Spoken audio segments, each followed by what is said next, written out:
Hi everyone! Welcome to my channel, and for today's video ay magluluto tayo ng puso ng saging na may isda. Ang sarap nito guys, promise, lalo na kung sariwa pa or bagong pitas ang ating ilalagay na puso ng saging at sariwa pa ang isda. Kaya guys, tara na, samahan niyo na ako magluto.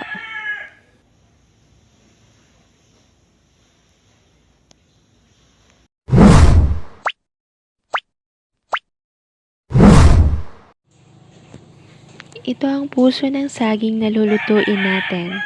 Hiwain lang natin ito ng malalaki at ibabad natin sa tubig ng may asin for 5 minutes.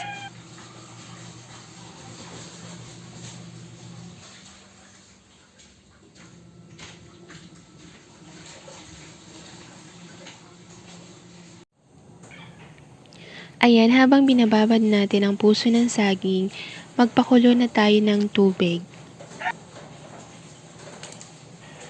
At lagyan na natin ito ng hiniwang kamatis, bawang at sibuyas.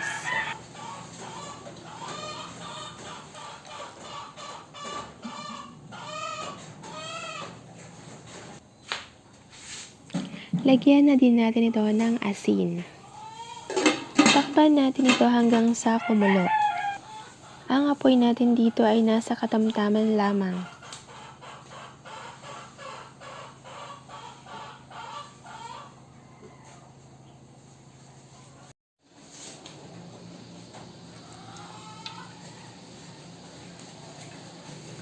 Ayan, kumukulo na. Ilagay na natin ang puso ng saging.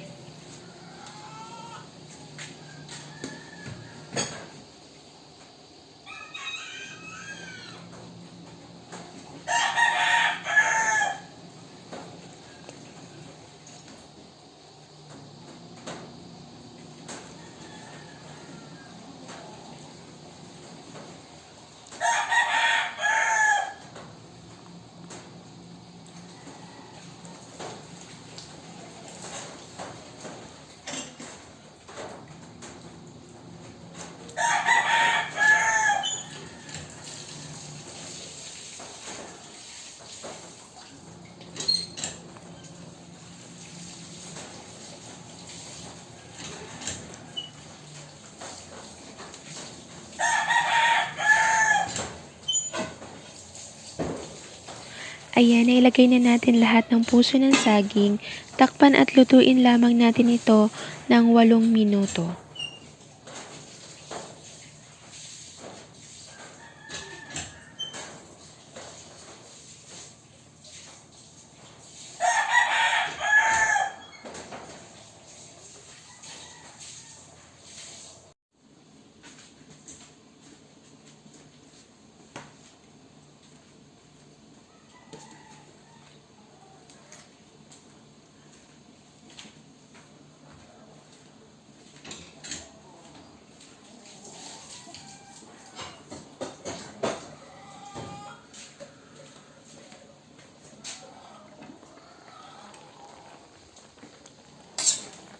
Ayan, pagkatapos ng 8 minuto, haluin natin ito at ilagay na din natin ang isda.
Ayan, takpan at lutuin natin ito ng 6 na minuto. Ayan, sa mga nakaabot na po sa part na to at hindi pa po kayo nakasubscribe, please do subscribe na po para madagdagan naman ang ating mga subscribers. And pakilike na rin po pala itong video. Thank you and God bless.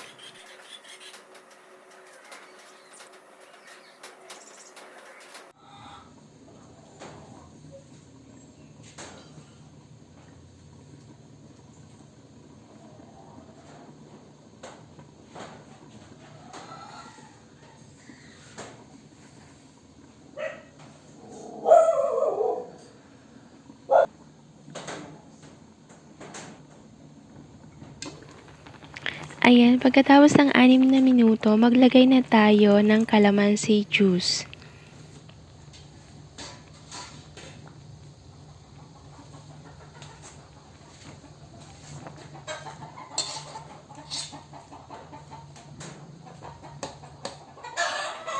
Haluin lang natin ito ng dahan-dahan para hindi madurog ang isda.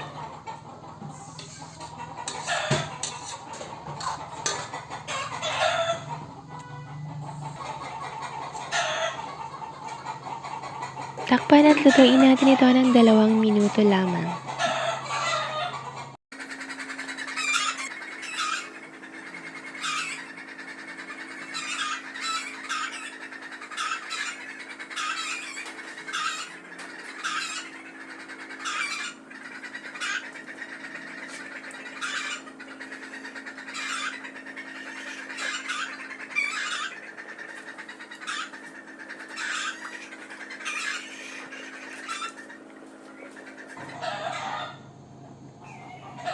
Ayan, pagkatapos ng 2 minuto, lagyan natin ito ng asin.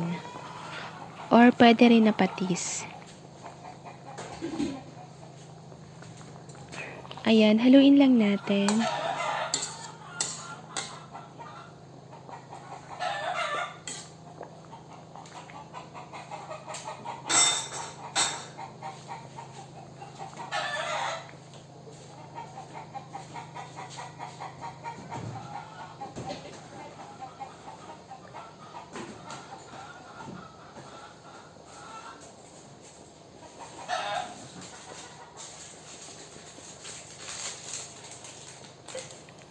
Lagyan natin ito ng pampalasa.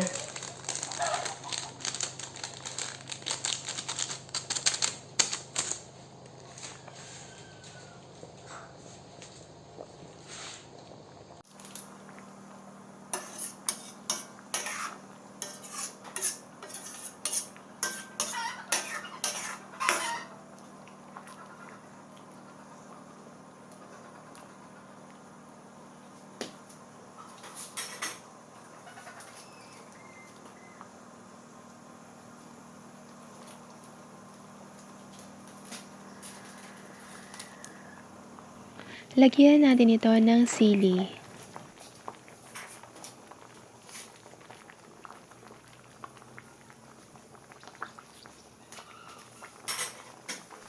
Ayan, tikman na natin kung okay na ang lasa. Kung kulang pa sa seasonings, maglagay na lang din tayo.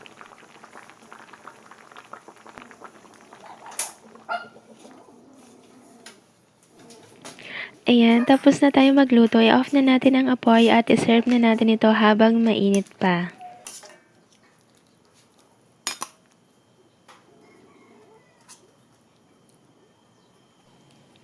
Salamat po sa panonood. Sana ay nagustuhan niyo ang ating video for today. Please don't forget to like, share, and subscribe. Bye!